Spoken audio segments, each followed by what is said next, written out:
Hello mga kainay kong tunay! Ito, magluluto na po tayo ngayon ng ating ulam sa tanghalian.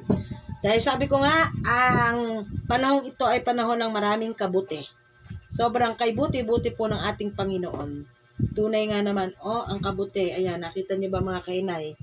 So ayan, dahil marami ito, ang lulutuin natin ito na mayroong kasamang chicken. Chicken ang ilalagay ko.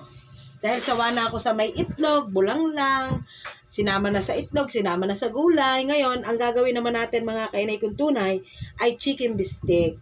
Di ba? Chicken bistek ang gagawin natin. So, ayan, papakita ko sa inyo mamaya kung paano natin itong lulutuin. Na alam kong ito ay mas sasarap pa. Okay, mga kainay kong tunay? Kaya, kung kayo man ay may mga recipe, may mga kabuti rin kayo at nahirapan na rin kayo, nagsasawa na, ganito na lang ang gawin nyo sa aking gagawin. Okay? Sundan nyo ako mga kainay.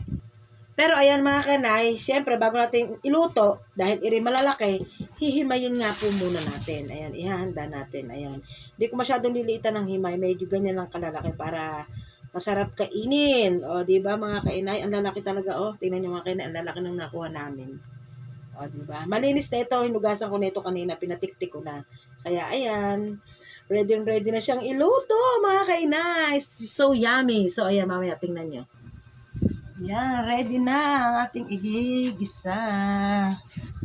Ayan, sinimula na nating maggisa, mga kainay. Unahin natin ang ating chicken.